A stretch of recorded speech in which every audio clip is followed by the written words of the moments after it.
Quick 25ಗೆ ಸ್ವಾಗತ. ನಾನು ಚೈತ್ರಾಂಚನ್. ಈ ಕ್ಷಣದ 25 ಸುದ್ದಿಗಳನ್ನು ಕ್ವಿಕ್ ಆಗಿ ನೋಡೋಣ.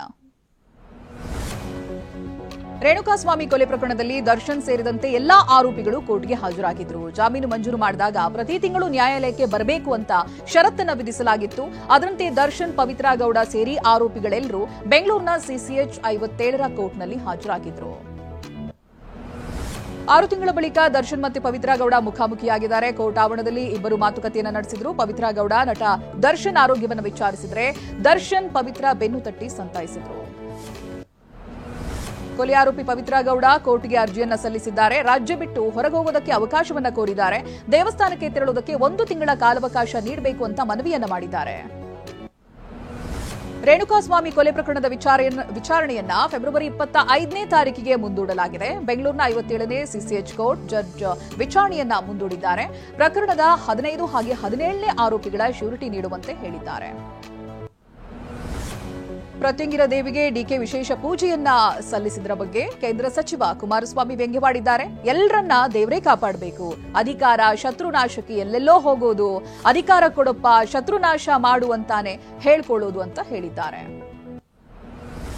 ಶತ್ರುನಾಶಕ್ಕಾಗಿ ಹೋಮ ಮಾಡಿಸಿದ್ದಾರೆಂಬ ಎಚ್ಡಿಕೆ ಹೇಳಿಕೆಗೆ ಡಿಸಿಎಂ ಡಿಕೆ ಶಿವಕುಮಾರ್ ತಿರುಗೇಟನ್ನು ಕೊಟ್ಟಿದ್ದಾರೆ. ನಮಗೆ ಯಾರ್ಯಾರು ತೊಂದರೆ ಕೊಡ್ತಾ ಇದ್ದಾರೆ ಅವರಿಂದ ರಕ್ಷಣೆ ಸಿಗಲೆಂದು ದೇವರ ಬಳಿ ಪ್ರಾರ್ಥನೆ ಮಾಡ್ತೇನೆ. ಇದರಲ್ಲಿ ಮುಚ್ಚಿಡುವಂತದ್ದು ಏನೂ ಇಲ್ಲ ಅಂತ ಹೇಳಿದ್ದಾರೆ. ದೇವಸ್ಥಾನಗಳಿಗೆ ಭೇಟಿ ಕೊಟ್ಟಿದ್ದನ್ನ ಟೀಕಿಸಿದ ವಿಪಕ್ಷಗಳ ವಿರುದ್ಧ ಡಿಸಿಎಂ ಡಿಕೆ ಗರಂ ಆಗಿದ್ದಾರೆ. ಧರ್ಮದ ಬಗ್ಗೆ ನನಗೆ ನಂಬಿಕೆ ಇದೆ.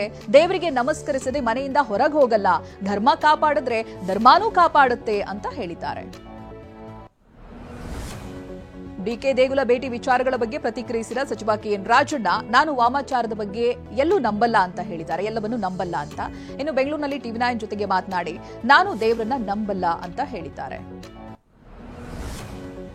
ಕಾಂಗ್ರೆಸ್ನ ದಲಿತ ನಾಯಕರ ಡಿನ್ನರ್ ಮೀಟಿಂಗ್ ವಿರುದ್ಧ ಕುಮಾರಸ್ವಾಮಿ ಲೇವಡಿ ಮಾಡಿದ್ದಾರೆ. ಡಿನ್ನರ್ ಪಾರ್ಟಿಯಲ್ಲಿ ಚರ್ಚಿಸುವುದಾದರೆ ಕ್ಯಾಬಿನೆಟ್ ಯಾಕೆ? ವಿದ್ಯಾರ್ಥಿ ವೇತನ ಸಿಗದೇ ಇದ್ರೆ ಸಪರೇಟ್ ಆಗಿ ಸೇರಿ ಡಿನ್ನರ್ನಲ್ಲಿ ಚರ್ಚೆ ಮಾಡ್ತೀರಾ ಅಂತ ಕೇಳಿದ್ದಾರೆ. ರಾಜಕೀಯ ಮಾಡಲು ಡಿನ್ನರ್ ಮೀಟಿಂಗ್ ಮಾಡಬೇಕಿಲ್ಲ ಅಂತ ಸಚಿವ ಬೋಸರಾಜು ಹೇಳಿದ್ದಾರೆ. ರಾಜಕೀಯ ಚರ್ಚೆ ಮಾಡೋದಕ್ಕೆ ಬೇರೆ ಸ್ಥಳ ಇದೆ. ರಾಜಕಾರಣಿಗಳು ಅಂತ ಹೇಳಿದ ಮೇಲೆ ನಿತ್ಯ ನಮ್ಮನೆಗೆ ಜನ ಬರ್ತಾರೆ ಅಂತ ಹೇಳಿದ್ದಾರೆ. ಪಕ್ಷದ ಹೈಕಮಾಂಡ್ ಸೂಚನೆ ಕಾರಣಕ್ಕೆ ಡಿನ್ನರ್ ಸಭೆ ಮುಂದೂಡಿದ್ದೇವೆ ಅಂತ ಸಚಿವ ಕೆಎನ್ ರಾಜಣ್ಣ ಹೇಳಿದ್ದಾರೆ. ಬೆಂಗಳೂರಿನಲ್ಲಿ ಟಿವಿ9 ಜೊತೆ ಮಾತನಾಡಿದ ರಾಜಣ್ಣ, ಸದ್ಯ ಡಿನ್ನರ್ ಮೀಟಿಂಗ್ ರದ್ದು ಅಂತ ಯಾರೂ ಹೇಳಿಲ್ಲ. ಮುಂದೆ ಡಿನ್ನರ್ ಮೀಟಿಂಗ್ ರದ್ದಾದರೂ ಆಗಬಹುದು ಅಂತ ಹೇಳಿದ್ದಾರೆ. ಮಗ ಸೋತಿದ್ದಕ್ಕೆ 60% ಆರೋಪವನ್ನ ಮಾಡ್ತಾ ಇದ್ದಾರೆ ಎಂದಿದ್ದ ಕೃಷ್ಣ ಬೈರೇಗೌಡ ವಿರುದ್ಧ ಎಚ್ಡಿಕೆ ಗರಂ ಆಗಿದ್ದಾರೆ. ಮಗ ಸೋತಿದ್ದಕ್ಕೆ ಹತಾಶೆಯೋ ಎಲ್ಲವೂ ಬಿಡಿ, 60% ಕಮಿಷನ್ಗೆ ಉತ್ತರ ಹೇಳಪ್ಪ. ಕಂದಾಯ ಇಲಾಖೆ ಸತ್ಯವಾಗಿ ನಡೀತಿದ್ಯಾ? ಎಸಿ ಪೋಸ್ಟ್ಗೆ ಎಷ್ಟು ದುಡ್ಡು ತೆಗೆದುಕೊಳ್ತಾ ಇದ್ದೀರಾ ಅಂತ ಪ್ರಶ್ನೆ ಮಾಡಿದ್ದಾರೆ. ಬೆಂಗಳೂರಿನಲ್ಲಿ ಬಿಜೆಪಿ ಪರಾಜಿತ ಅಭ್ಯರ್ಥಿಗಳ ಜೊತೆಗೆ ರಾಜ್ಯಾಧ್ಯಕ್ಷ ವಿಜೇಂದ್ರ ಸಭೆ ನಡೆಸಿದ್ದಾರೆ. ಖಾಸಗಿ ಹೋಟೆಲ್ನಲ್ಲಿ ಮೀಟಿಂಗ್ ಮಾಡ್ತಿದ್ದಾರೆ. ಮುಂದಿನ ಚುನಾವಣೆಯ ತಯಾರಿ ಬಗ್ಗೆನೂ ಕೂಡ ಚರ್ಚೆ ಮಾಡಲಾಗಿದೆ. ಜಿಲ್ಲಾ ಮತ್ತು ತಾಲೂಕು ಪಂಚಾಯಿತಿ ಚುನಾವಣೆ ಮಾತುಕತೆಯಾಗಿದೆ. ತಮಿಳುನಾಡು ಹೊಸೂರಿನ ಕೋರ್ಟ್ಗೆ ಕೊಲೆ ಆರೋಪಿಗಳು 5 ಮಂದಿ ಗನ್ಮ್ಯಾನ್, 16 ಮಂದಿ ಪುಡಿ ರೌಡಿಗಳ ಜೊತೆ ಆಗಮಿಸಿದ್ರು. ಸಚಿವರಿಗೂ ಕಡಿಮೆ ಇಲ್ಲದಂತೆ ಈ ಟೈಟ್ ಸೆಕ್ಯೂರಿಟಿ ನೋಡಿ ಪೊಲೀಸರೇ ಶಾಕ್ ಆಗಿದ್ದಾರೆ. ಹಿಮಾಚಲ ಪ್ರದೇಶದಲ್ಲಿ ವರ್ತಕನ ಮನೆಗೆ 210 ಕೋಟಿ ರೂಪಾಯಿ ವಿದ್ಯುತ್ ಬಿಲ್ ಬಂದಿದೆ. 210 ಕೋಟಿ 42,08,405 ರೂಪಾಯಿ ವಿದ್ಯುತ್ ಬಿಲ್ ನೋಡಿ ಹಮೀರ್ಪುರದ ಲಲಿತ್ ದಿಮಾನ್ ಶಾಕ್ ಆಗಿದ್ದಾರೆ. ಬಳಿಕ ತಾಂತ್ರಿಕ ಸಮಸ್ಯೆಯನ್ನ ಬಗೆಹರಿಸಿ 4,047 ರೂಪಾಯಿ ವಿದ್ಯುತ್ ಶುಲ್ಕವನ್ನ ಕಟ್ಟಿಸಿಕೊಂಡಿದ್ದಾರೆ. ಪರೀಕ್ಷೆಯನ್ನು ತಪ್ಪಿಸಿಕೊಳ್ಳೋದಕ್ಕೆ ದೆಹಲಿಯ ಶಾಲೆಗಳಲ್ಲಿ ಬಾಂಬ್ ಸ್ಫೋಟಿಸುವ ಬೆದರಿಕೆ ಹಾಕಿದ್ದಂತ 12ನೇ ತರಗತಿ ವಿದ್ಯಾರ್ಥಿಯನ್ನ ಪೊಲೀಸರು ಬಂಧಿಸಿದ್ದಾರೆ. ಈತ ಇಮೇಲ್ ಮೂಲಕವಾಗಿ 6 ಬಾರಿ ಬೆದರಿಕೆ ಹಾಕಿದ್ದ. ಬೆದರಿಕೆ ಹಾಕಿದ್ರೆ ಶಾಲೆಗಳಿಗೆ ರಜೆ ಕೊಡ್ತಾರೆ, ಪರೀಕ್ಷೆ ನಡೆಯೋದಿಲ್ಲ ಅನ್ನುವಂತ ಕಾರಣಕ್ಕೆ ಬೆದರಿಕೆ ಹಾಕಿದ್ದ.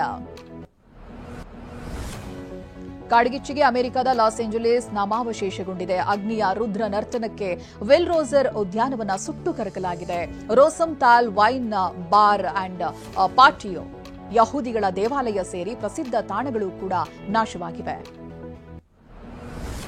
ಜಪಾನಿನ ಶೋಜಿ ಮೊರಿಟೊಮೊ ಎಂಬಾತ ಏನನ್ನೂ ಮಾಡದೆ ಬುದ್ಧಿವಂತಿಕೆಯಿಂದ ವರ್ಷಕ್ಕೆ 69 ಲಕ್ಷ ರೂಪಾಯಿ ಗಳಿಸ್ತಾನೆ. ಈತ ಮಾತನಾಡುವಂತ ಗುಣದಿಂದ ಜನರು ಸಮಯ ಕಳೆಯೋದಕ್ಕೆ ಇಷ್ಟಪಡ್ತಾರೆ. ಈತನ ಜೊತೆಗೆ ತಮ್ಮ ಭಾವನೆಯನ್ನ ಹಂಚಿಕೊಳ್ತಾರೆ. ಕೊನೆಗೆ ಮೊತ್ತವನ್ನ ಪಾವತಿಸಿ ಹೊರಡ್ತಾರೆ. ಈತನಿಗೆ ವರ್ಷಕ್ಕೆ 1,000ಕ್ಕೂ ಹೆಚ್ಚು ಕರೆಗಳು ಬರುತ್ತಂತೆ. ಹಿಂದಿ ರಾಷ್ಟ್ರೀಯ ಭಾಷೆ ಅಲ್ಲ ಅಂತ ಮಾಜಿ ಕ್ರಿಕೆಟಿಗ ಆರ್ ಅಶ್ವಿನ್ ಹೇಳಿದ್ದಾರೆ. ಕಾಲೇಜೊಂದರ ಕಾರ್ಯಕ್ರಮದಲ್ಲಿ ಭಾಗವಹಿಸಿದ್ದ ಅಶ್ವಿನ್, ಹಿಂದಿ ಒಂದು ಅಧಿಕೃತ ಭಾಷೆಯೇ ಹೊರತು ರಾಷ್ಟ್ರೀಯ ಭಾಷೆ ಅಲ್ಲ ಅಂತ ಹೇಳಿದ್ದಾರೆ.